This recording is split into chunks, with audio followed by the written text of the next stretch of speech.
The RotoGrinders Daily Fantasy Football Podcast is presented to you by Yahoo Sports Daily Fantasy. Make sure you check them out again on Sunday. The Baller is back. It's $200,000 and a nice $10 buy-in price point. Remember, if you like to mass multi-entrer, you can do it. 150 lineups, and you can build them right on Lineup HQ at RotoGrinders.com.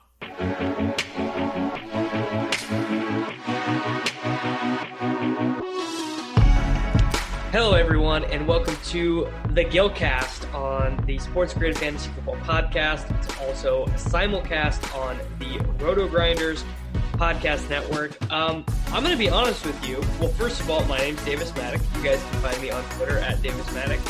This is probably not going to be a very good show for you guys because I won, but Sammy and Nate didn't. And I actually think this is the worst possible recipe for a show.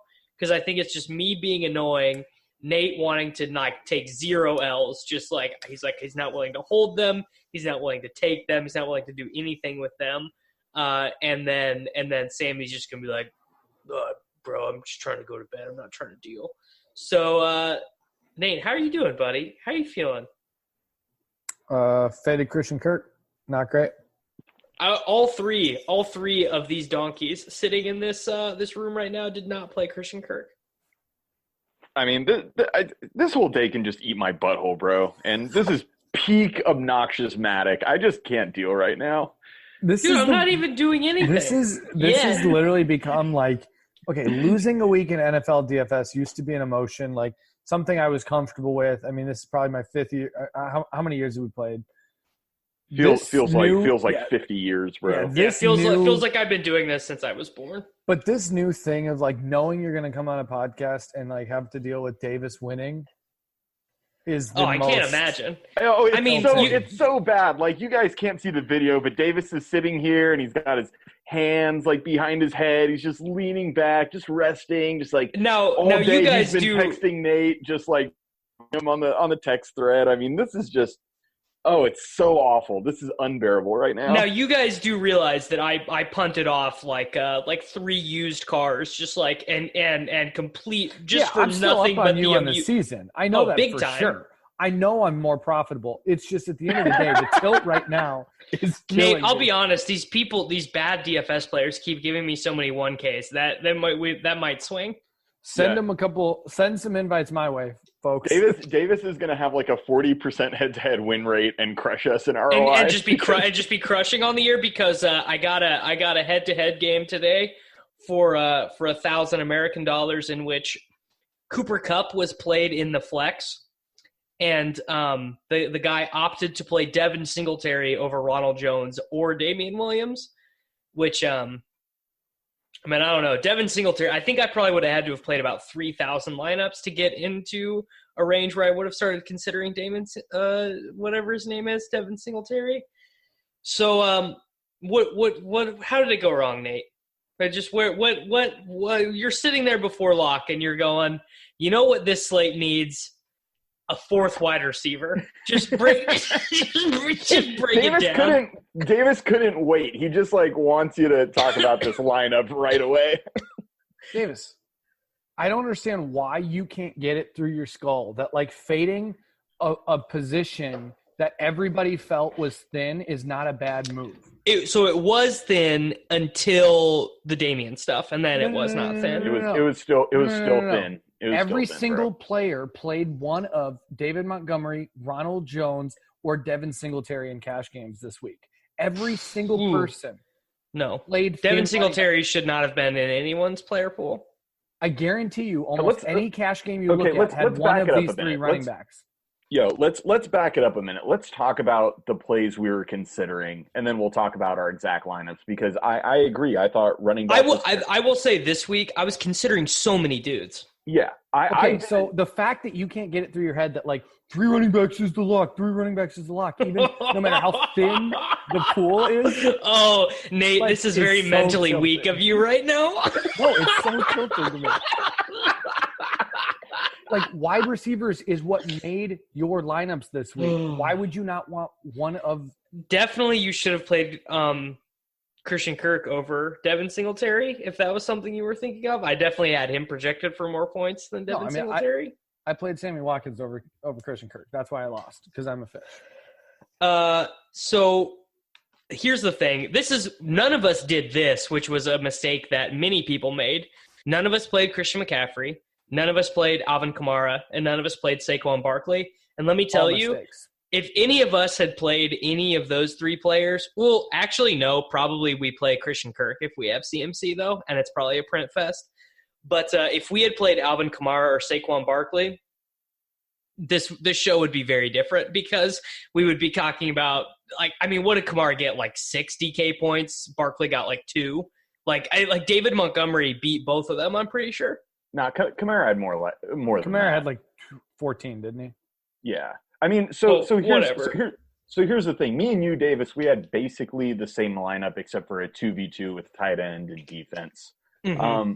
But really going into this morning, I hated every running back choice there was. I hated Alvin Kamara. I didn't think that him splitting work, even though the matchup was good, him splitting work with Latavius Murray for 8.2K was a good value spot. Jalen Samuels splitting work for 6.3K, not good. Devin Singletary splitting work with Frank Gore. I actually didn't think it was awful, but I wasn't playing him in cash. I didn't like any third running back, and that's saying that Ronald Jones and David Montgomery were locks, which is just craziness. Mm-hmm. And David Montgomery's super bad, but I guess I get the case that Nate made, that he just didn't want to deal with a third running back, except that Damian Williams ended up opening up, and then it was probably bad not to do that. So overall, here was my thinking all week. Christian McCaffrey, Saquon Barkley, Alvin Kamara were all Christian McCaffrey was 10-5, and you have guys like Michael Thomas that are $2,000 less than him. And I think a lot of people still remember the days where we used to pay $10K and up for running backs, but that was back when wide receivers were also 9.5 and above. The reality is Michael Thomas being at 8.3, to take the 2.2 discount on Michael Thomas, it was a no-brainer. Easy. When you have Mike Evans, when you have Mike Evans and Chris Godwin at 3K less than Christian McCaffrey and 1.9K less than guys like Saquon and Kamara, you just the overall running back position was priced way up. Samuel's got a 2.3K hike this week. Yeah, while guys hike. Like Godwin, all these wide receiver values. Yeah, but there were. To say there were not good cheap running back plays is disingenuous, though. Like what? Damian, and I guess I was different on Ronald Jones than you guys. I thought Ronald Jones was a lock, and then you guys like David Montgomery. Yeah, no, and I never did not have Ronald Jones. I didn't love him, but he was never. For me, I ranked him. David Montgomery was number 1. Ronald Jones was number 2. Damian Williams was number 3.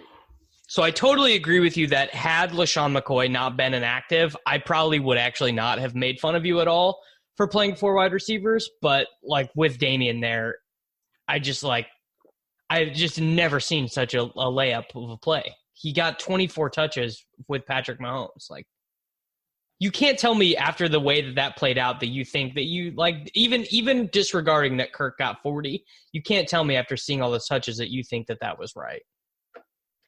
The fact that I went to Sammy over I'm just saying was the mistake. If I would have gone, when you looked at the 5K wide receivers compared to Damian Williams at 4.9, I don't think a combination of David Montgomery, Ronald Jones, and Damian Williams all have a higher floor than those 5K wide receivers that we were looking at, which was Watkins, DJ Moore, Christian or Samuel, and Kirk.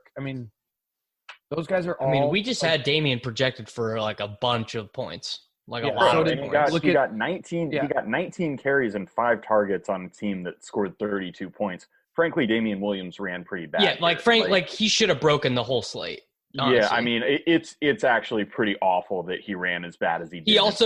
He also had a couple. He had at least 4 points taken away from penalties too. I'm so tilted. I'm so steamed about everything because, dude, I basically broke even. I was just below even, and if I had 1 to 2 more points, you just needed a catch. That's it. I need one catch, like somewhere, or Damian Williams not to lose a fumble, or Mike Gesicki not to lose a fumble. This day sucks, bro. I'm tilted. Davis, I have a serious question. What was Sammy Watkins, Christian Kirk, DJ Moore projected for on Daily Roto versus Damian Williams? Damian was projected for right over 15. Christian Kirk, 15.2. DJ Moore, 14.7. Sammy Watkins, 14.4. So, like, they're right there in the range of outcomes from a median projection. And I think when you consider – I'll just always take the running back if they have the same median projection, pretty much. In cash games, because the range of outcomes is smaller. DFS 101, mate. It's like this team was like mega. This team that Sammy and I played, well, actually, like mega duped in high stakes because it was the obvious team. Yeah, I know. I don't feel bad about the fourth wide receiver choice. I feel bad about the fact that I didn't go Kirk over Watkins. I mean, I don't even think that was bad. Like, I mean, obviously, I would not have done it. I preferred Kirk, but I don't think that your choice to play that's.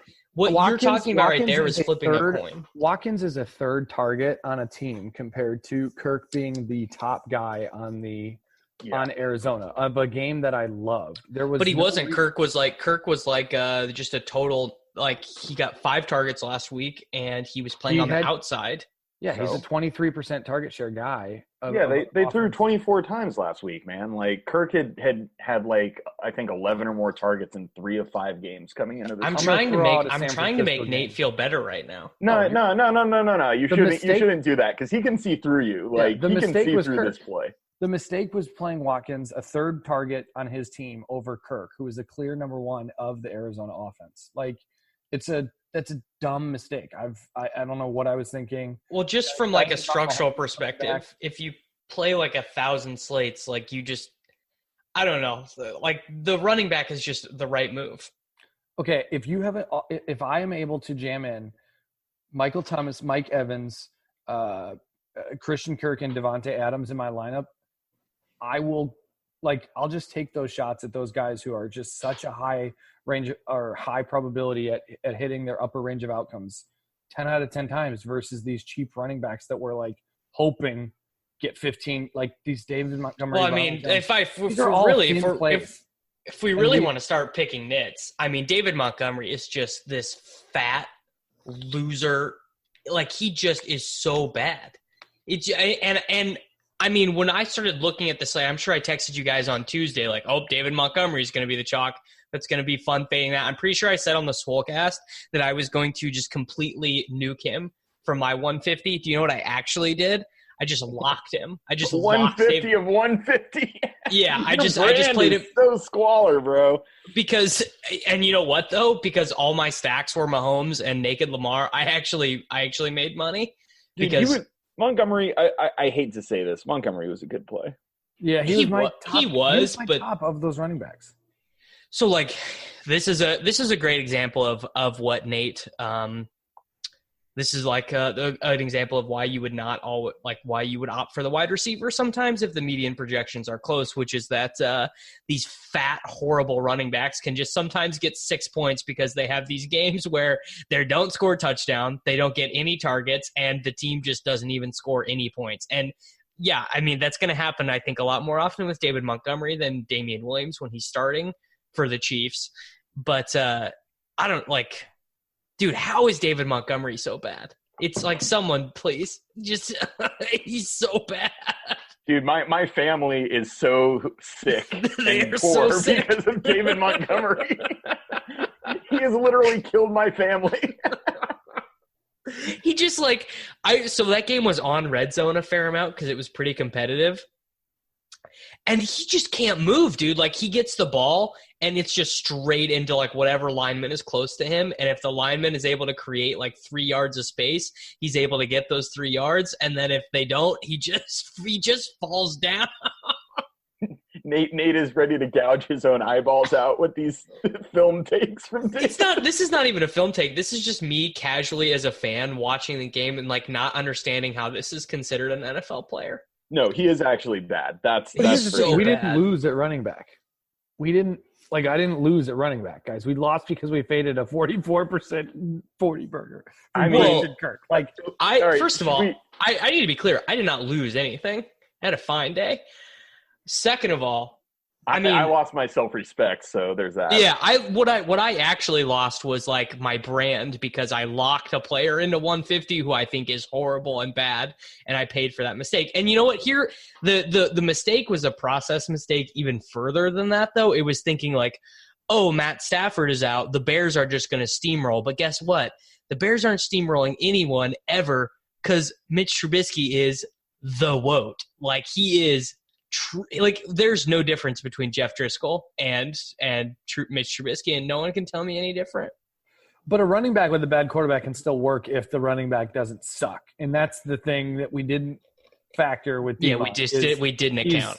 Yeah, I mean, it's not like playing Allen Robinson. Allen Robinson can only be good if, like, Trubisky can tank Allen Robinson, but David Montgomery tanked himself. It had nothing to do with Trubisky sucking. It was a multi-way tank. It was like a 5-way. There were a lot of factors influencing. There were so many opportunities for him to work out. There were so many opportunities. I mean, Tariq Cohen scored from the 9-yard line. Oh, Trubisky threw 3 touchdowns, and Montgomery got 0. And at one point, they were up 14 and got the ball, and they went pass, 3 and out. And I was just like, oh, I'm dead. Like, they know Montgomery's bad, actually. You guys know who was the second in the week on overall expected DraftKings production? Damian Tyreek Williams. Hill? No, Nick Chubb. He probably would have been a good play. I should have locked him in. You know what's crazy is Chubb had that good game and Kareem Hunt had 14 PPR points. Well, yeah, Chubb had the 20 carries plus the 4 targets. What I'm saying is that it's crazy is that there were all of those PPR points available in a backfield. That game was so random. Like, that game must was have had horrible. like 10 rushes on the 5-yard line or something. His touchdown. Oh, you didn't get to watch the mastery that was the goal to go the Browns. Offense? No, thank you. I was sitting here tilting my face off over David Montgomery. I don't have time to watch that. When they put that game on the Red Zone channel and the Browns are going into a goal to go situation, it is like art. It is just performance art because you just cannot imagine a team being worse at trying to score in the red zone than they are. They just give Chubb these horrible pitch plays where it's just like, all right, here's 6 defenders, you find a way to get through there. And it never works. So Sammy, do you want to talk about what we did right today? Nah, dude, I feel like I did nothing right. Like, I mean, we crushed quarterback. Of course. We played Lamar because Lamar's a goat. But what would have been way more goat is if Lamar hadn't gotten taken out for the entire fourth quarter and just gotten like 1 more point. Yeah, like maybe if like Cincinnati had like showed any spine or effort. Do you want to know what they did instead of showing any spine or effort? They just gave 6s. They just gave Joe Mixon 30 carries in this game and just gave up. They didn't even try and score points in the second half. Lit for our Superflex League, Davis. Yeah. So that's by the way, that pick 6. So Lamar Jackson did not have a possession of the ball from 13 minutes and 34 seconds left in the second quarter until the start of the third quarter. So he scored 33 fantasy points, if my math is right, in 5 possessions, and one of those possessions was the 34 seconds they had at the end of the first half. Yeah. So yeah, it's a little bit of tilt because Lamar Jackson is just a goat, and I mean he got 33 with neither bonus. I mean, dude, that run he had was just straight sorcery, and I don't know, like I almost played Drew Brees in cash. And yeah, I'm glad I didn't do that. I mean, this is literally a day. Somebody tweeted this. Chris Vaccaro. On this day, Cooper Kupp had 0 catches. Aaron Rodgers had 0 TD passes. Drew Brees had 0 TD passes at home versus Atlanta. Saquon Barkley had 1 rushing yard. Like, today was just a wild day. New Orleans and Indianapolis lost. I mean, just crazy stuff was happening. I'm pissed off. Does it mean that I'm bad because I won on a day where wild stuff happened? Probably. No. Probably. Yeah. Davis, you're bad. You didn't play Christian Kirk. No, I don't know how we all don't. Let's just didn't. let's get the Christian Kirk stuff out of the way. Christian Kirk was a very good play. Yeah, he was in my lineup all week, and then the Damian thing happened, and the lineup was so obvious you would have had to have been bad not to play it, I think. Yeah, because we can talk about our lineups, Davis. Obviously, we played Lamar, and then we went Ronald Jones, Montgomery, and Damian Williams at running back, and then we just smashed alphas. Yeah, we played all the good wide receivers. Yeah, we played Michael Thomas, Chris Godwin, and Devontae Adams, and Chris Godwin actually might be a beta, though, is the thing. Turns out Mike Evans is just higher on that food chain. Yeah, so today that kind of hurt. No, today it was more Godwin. Godwin got 12 of the targets, and I think Evans only got 6. Godwin had a lot of points called back by penalty. He had at least 3. Oh God! Perryman had it was bad. Oh, when Perriman got him on that whole dude, I am tilting my face off. Yeah, it was bad. Every situation where I could have got 2 more, 1 more, or 2 more points, this is just so bad. It's so bad. Godwin got 12 targets for. Yeah, he had all the work. He led the team in Whopper and everything. Hold on, Nate. I will tell the people about the bet you and I made this morning. I went Winston over Mahomes. Because Mahomes was $200 more, and I just thought that was absurd that you were wanting to play Mahomes. And while you are right, all the things you said about the team total and the volume and the bleep, you don't ever just think why would I play this guy when this other guy is just so clearly better. You're just Mahomes is really good and Winston's really bad. Yeah, you never I'm seriously asking you. You never just think of this guy's baseline is he's literally 1.5 yards better per attempt. You never think that. In this game, there were so many plays that were projected. There was no, I agree with all of this. I literally think Jameis getting 1 passing touchdown here is bottom 10%. Yeah, so I'm not gonna sweat. I went Winston, Jones, and Evans in cash, and I think to only get 1 combined touchdown out of those guys is insane. I was expecting okay, even if Evans doesn't get 2 TDs here, Godwin does, but I'll just filter through Winston. For Winston to only get 1 touchdown, Nate, I would like you to do a historical study on Jameis Winston's expected touchdowns versus touchdowns, and I guarantee you that if you look at him over his career, he's running so far below. Yeah. Oh, this is 100. I would bet anything. Yeah. Because he is Jameis Winston. There is something about Jameis Winston that he just does. Well, if I could point out to you that thing, it's that he's not very good. Actually, he just throws a bunch of interceptions and douches it on 4th down. And he's very good at creating positive plays, but the style of football that he plays is extremely high variance. And that's exactly what you should be playing in football. The idea of not throwing interceptions to, go for it on a 3rd down. Jameis actually plays optimal football. And I don't even disagree with you, but who just does optimal things all the time? He just said Jameis Winston plays optimal football. Yes, and you said, he does. Yeah, I agree. Can we hold on a minute here? That's the craziest thing I've ever heard.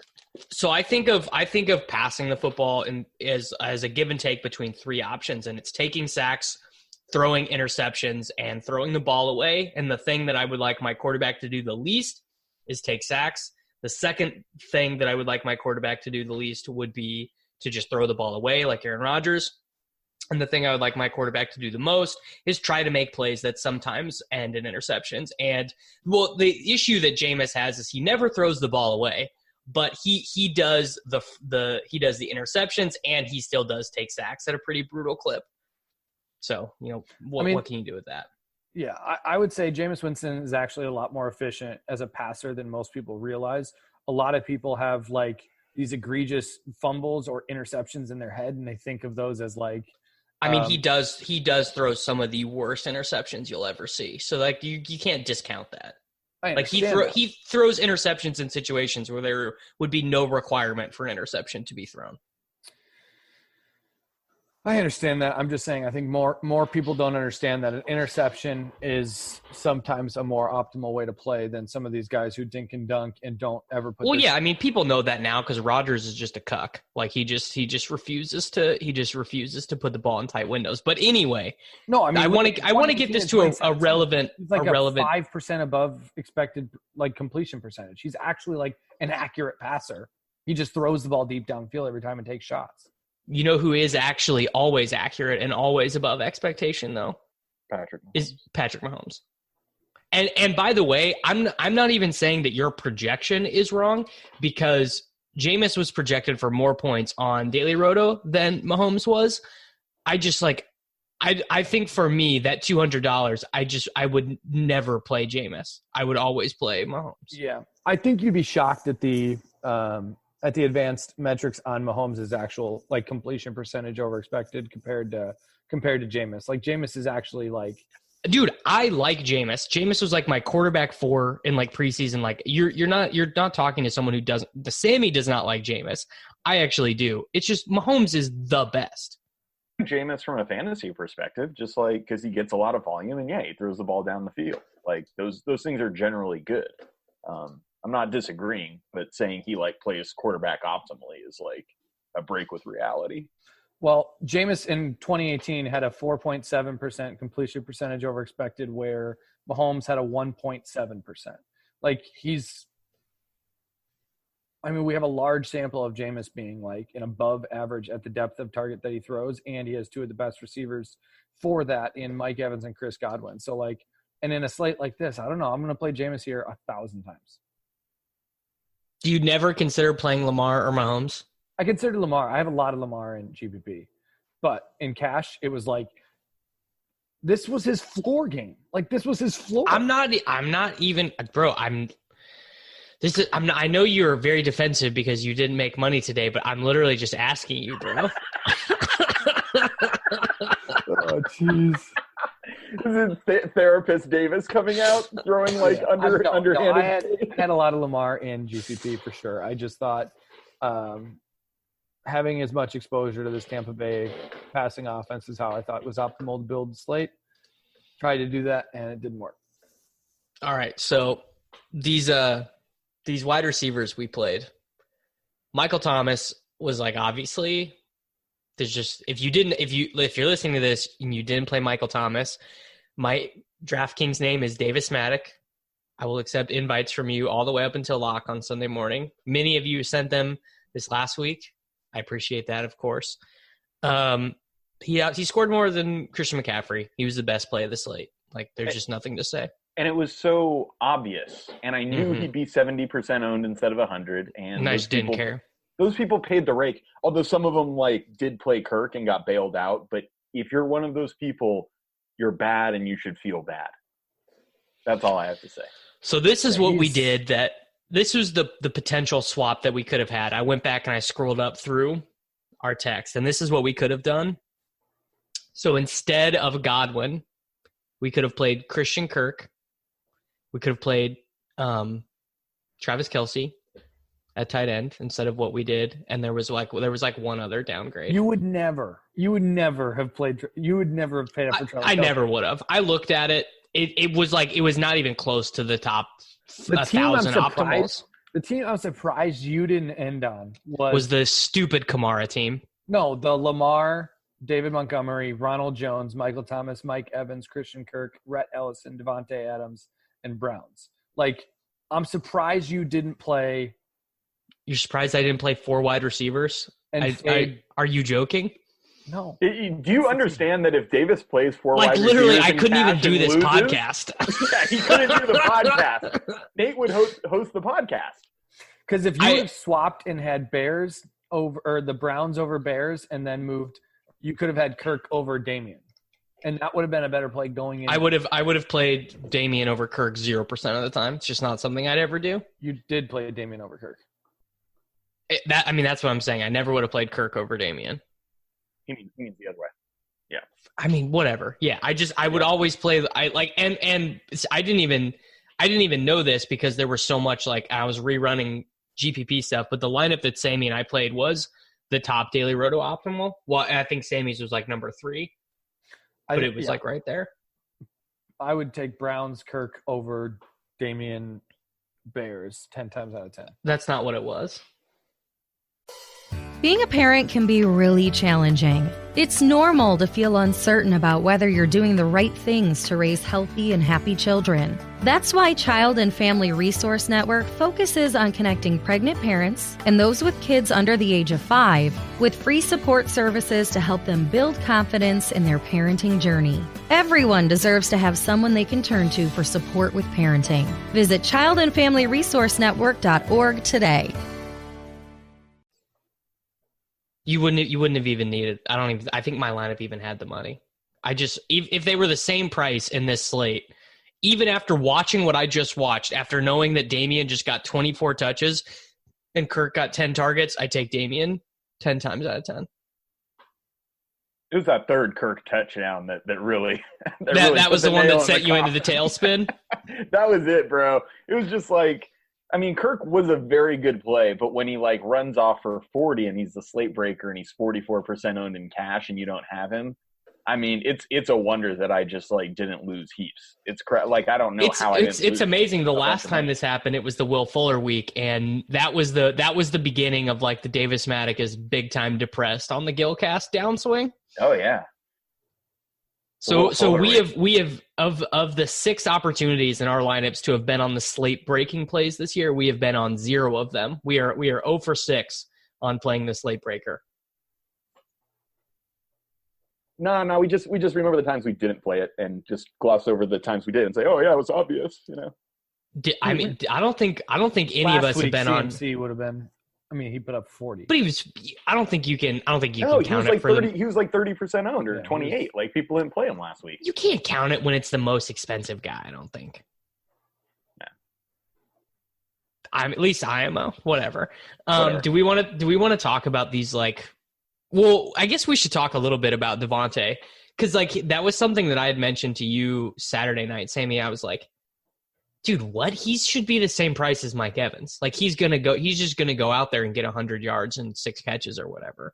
Like I don't like, even though it didn't end up into my build until late. Like that was like he should have been a more prominent play before the Damian stuff.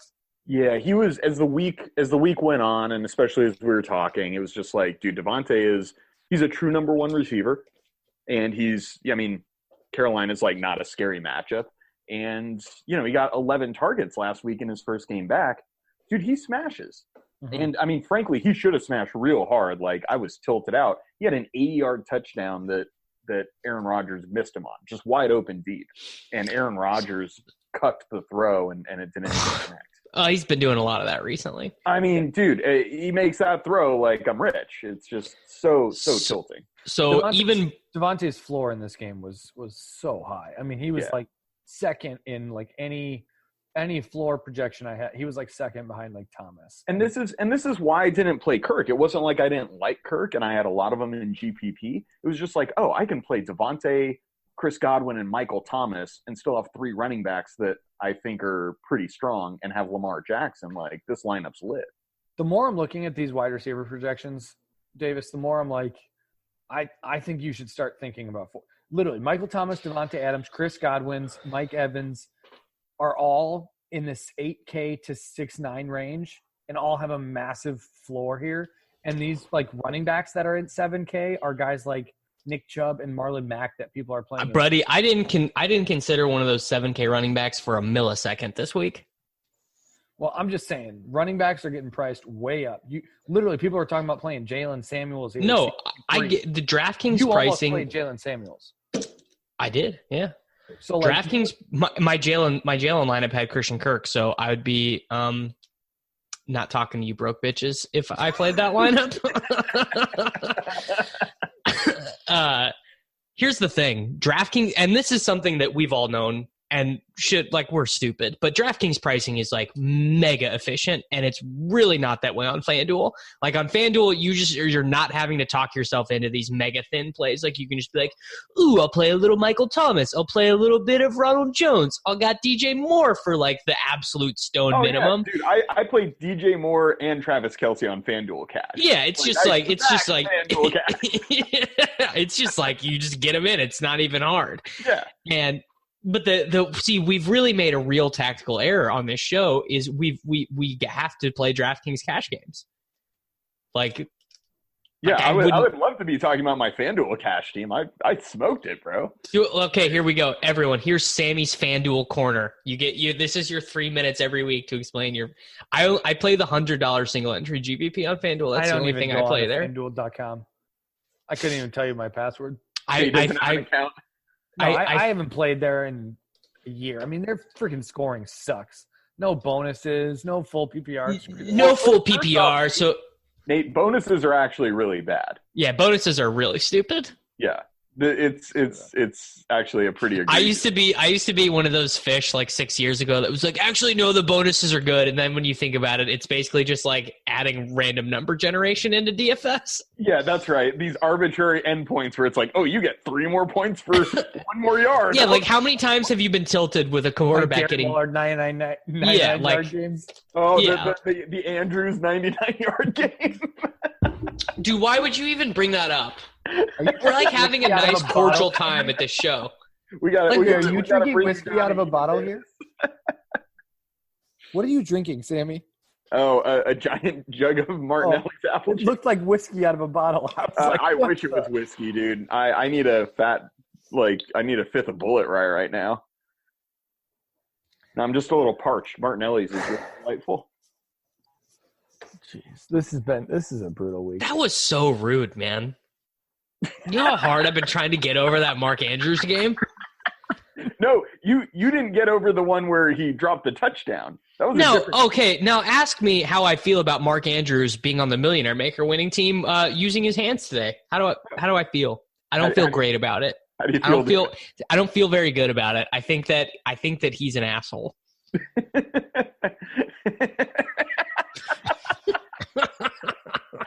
Look, we found a way to get Davis tilted. You're welcome, everybody. Ugh. You're welcome. Thank you, Sammy. I needed that. I just need to compose myself. I'm here. So, do we want to talk about these stone horrible tight ends we played? No. What's there to talk about? I mean, it just cannot have been good that we did that. There had to have been a better, more like Jack Doyle. We should have just played him. Dude, there was no tight end. Like Doyle he's just easy money in the bank, dude. He just is good at I know he's terrible, a real life player, but he just gets it done when T.Y. Hilton doesn't play. Like he just is good at that. Last week he got 4 targets and he got a touchdown in the luck box for us. And then this week he got 4 targets and luck box for the people that played him with a touchdown. It's science, dude. That's just what he does. He just farts around and luck boxes. There was like 3 tight ends with a target projection above 6, and that was it. There was nobody play. Tight end was a terrible position. Yeah, you know what I like, Davis? I like tight ends that split time with other tight ends. I mean, tight end. That's what bro. Let me tell you this. Someone named Caden Smith was in there at the end of the game for the New York Giants, not Rhett Ellison. I watched it happen. Well, I mean that. Well, they were running like 4 wide. Yeah, weren't they running like 4 wide receivers the whole game at the end. Here's the thing, dude. Rhett Ellison, and just like whatever. That's who I played. I didn't think it was a good play. I literally probably argued with Drew Dinkmeyer about Rhett Ellison's projection. I want like at least for 3 hours this week. Just like I literally went through every game of his career in his game logs on Pro Football Reference, and I just tried to count all the ones where he like would have like theoretically ran more than 10 pass routes or whatever. And in his career, he has only had 4 or more receptions 5 times. And I played this guy in cash. I only had him projected for 2.77 receptions, and I played him in cash. He was 2.5. And Davis knew he was making money today. Oh, when Rhett had the catch and run, like he had like a 30-yard catch and run, and it was like, okay, yeah. Yeah, and I mean, I wish I'd played Ellison because he didn't lose a fumble like Gesicki did. Well, so Gesicki has upside because he's not. I mean, Gesicki had at least upside where if he had the ball in his hands, he could run. Rhett Ellison there was no upside on that play whatsoever. Well, no, his fat corpse could have rolled over into the end zone twice, the same as Darius Slayton's. Right? I mean, Slayton got a ton of work, dude. Slayton was literally like Yeah, I played this really bad guy in DFS who played Robbie Anderson, but he also happened to play Darius Slayton against me in a 109, so that was pretty tough. Slayton legit had 15 targets. Can you imagine if this guy who played me for 1K, who played Devin Singletary, also would have played Darius Slayton? Can you imagine how tilted I would have been? Way better show, honestly. People would have gotten the good Matic, not the smarmy Matic. How is Tyreek Hill just? I mean, a lock. Tyreek had 19. So here's the thing. He's getting like Michael Thomas targets now, like those like little 6-yard slants that he never used to get, that they used to give to Kelsey. Those all go to him now. The thing about Tyreek Hill is he's an actual legitimate alpha. Yeah. I mean, there's like 2 people in the NFL right now, maybe 3, where like they look different than everybody else on the field. They just look like they're a 99 Madden player and everybody else is like a 60. And that's Lamar Jackson and Tyreek Hill. I mean, Tyreek had 237 air yards. With his talent level, if he continues to get anything close to that, I mean, he's literally a lock button every week. How much was he this week? 77? Yeah. Should have played him, bro. I played him. I had a pretty good team in the $50 single entry GPP that was, of course, drugged down by David Montgomery, but it had Tyreek on it. Yeah, I didn't even consider him in cash. Yeah, he's just one of those guys. Like, you have in your mind, you have your like, okay, these are cash guys, these are GPP guys. Like, have you? I don't think I've ever once played Tyreek in cash. No, you just think of him as like super Deshaun Jackson, but he's not. He's actually like super good. Yeah, he is. He is pretty good. I don't know. Do you want to Sammy? Do you have any thought process on why Gesicki versus Ellison? Because we had the exact same 2v2, and I went the other way.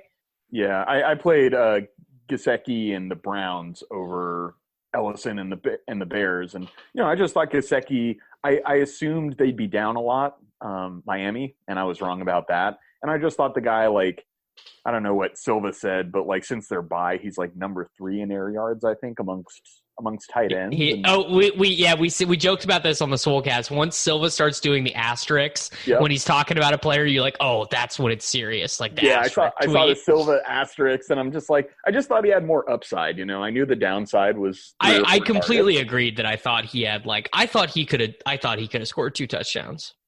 Yeah, I mean he had the opportunity, but then he fumbled, lost 2 points. I could have used those points. Those points would have been good. So I didn't know about his lack of ball control, which bad scouting by me, I think. This slate next week, guys, let me tell you, I don't know if we're going to be able to do a podcast.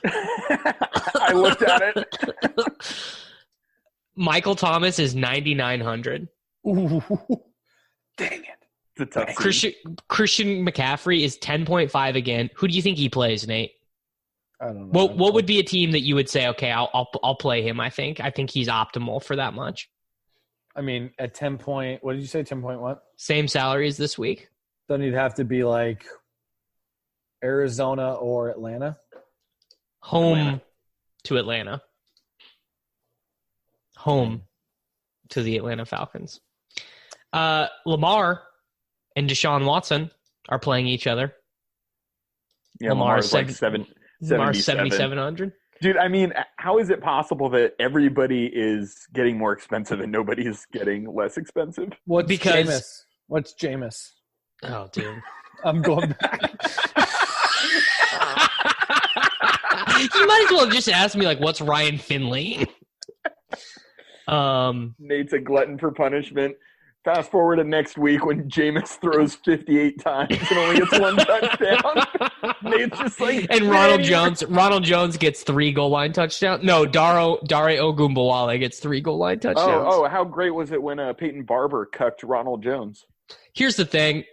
That was great. No, we can't. No, nothing related to Ronald Jones can be tilting today. He hit his 10th. He hit his 90th percentile. Dude. No, forget that, bro. He could have been the slate breaker. He could have been the one. He led the team in receiving, bro. Like he had never in his professional or collegiate career had more than 3 receptions in a game, and he had 7.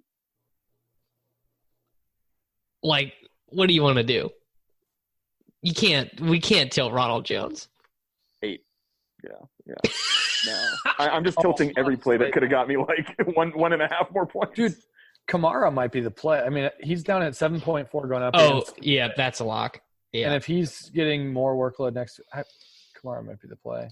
Here's the thing: we need we need Devonta Freeman to sit so we can play. Oh, Brian Hill's priced up, so never mind. I thought he'd be cheap. Oh. I don't know. We're gonna need someone to be out because this ain't gonna fly. Every running back is priced way up. Singletary, Freeman.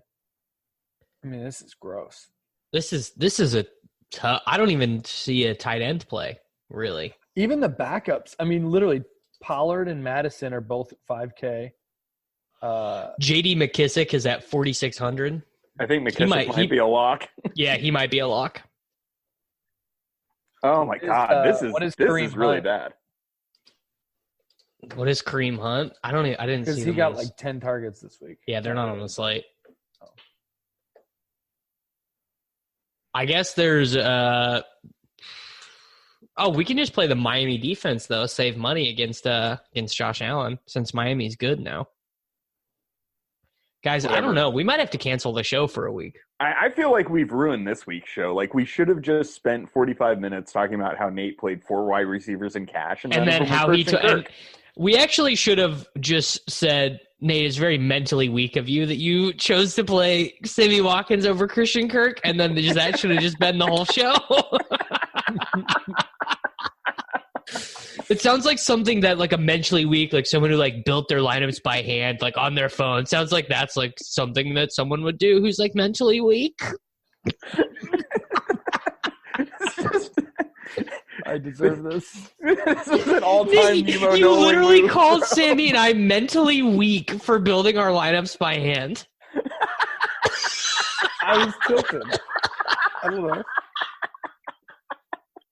I don't remember why I was tilted. I won last week. You were tilted because Sammy and I were both like, well, the reason we played Godwin over Evans was because every other week, bro. And then we told you that we thought you did the same thing. No, and I said I'm not mentally. Yeah, that makes sense.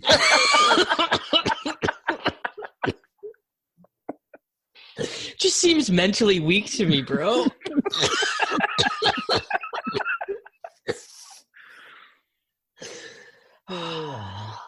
Can we move on? You know who's mentally weak? Sammy Watkins, very mentally weak.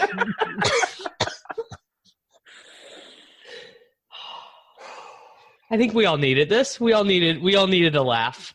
Yeah, I think that was important. Yeah, I honestly don't feel any better. I thought making fun of Nate for his terrible Nemo knolling decisions would be just cathartic for me, and I still feel bad that I don't have funny 1.5 more points on DraftKings.com. Is Nemo knolling? You probably said that for the first time like 5 years ago. The show must be way more popular now than it used to be because people are actually saying that on Twitter now. I'm sorry, Nate. Sorry about this. It's all right. Look, neither of you doesn't really care what people think about on Twitter because people legitimately think I play like – I don't know who people think I play. Like somebody was tweeting me that I was playing Adrian Peterson today or this week. I think they got you and Sammy confused, to be honest. I think – it must be because I don't even. Sometimes people tweet at me and I was like, I don't even know what you're referencing. Neither of you guys get it even 3% as bad as I get it, so I don't feel bad about anything that happens to either one of your names on Twitter. Yeah, you literally got somebody who sent you a 1K who didn't break 100 points, so I don't really ever want to hear you complaining again. Hey, look, dude, this is the tax I pay. The tax that I pay for getting these games is like making fun of people on the internet and having them make fun of me back. Tough scene. I'm very sad that my fish quit.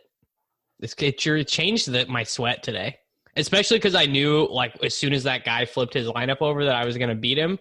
I was just like, well, I don't know. I didn't tilt about anything all day really. The Adams thing. I did tilt the Adams thing, but it was weird to like not be tilting. Yeah, how nice is that? I was tilting all day today. I think we had the same lineup. I just don't understand how you were so mad all day. Yeah, I don't have the same lineup. You were like It was a 2v2, wasn't it? Yeah, it's a couple points. But, I mean, here's the thing. Like, I also I had some things go wrong in seasonal. I don't want to talk about it. Oh, dude. No, do we want to talk about it? We can talk about it. No. I'm not going to talk about my seasonal teams on the Gillcast. Not going to happen. Yeah. Dude, that's like the only reason I wanted to do this show is so I could occasionally, like once a week, be like, hey, this thing happened to my seasonal team. I'm really salty about it. No, I'm good. I won't do that to anybody. Well, folks, that's what you get. When I win and these two busters are not able to get into a positive ROI, this is what you get. We end the show early. There's a lot less laughter. Podcast. You guys are just shitty at taking L's compared to me. Like, at least when I lose, I'm funny. I mean, I don't know what to say, dude. I need another 1.5. That's it. You need another 1.5 to be funny? Nate, I need you to work on this. Either win or be funny. Those are your options. Well, it's only like my second losing week this year. Oh, my God, dude. I just can't with you. When Nate loses, he just starts talking about like the baseline expectation for Jameis Winston. Right into the spreadsheet. When Nate loses a week, he just reminds you of all the other weeks where he won, so that you know that he won. Just gotta take the L, Nate. I'll send over my seasonal ROI to you, Dave. Oh yeah, everyone who's listening to the show, definitely send Nate a tweet and he'll just upload his spreadsheet for you, I'm sure.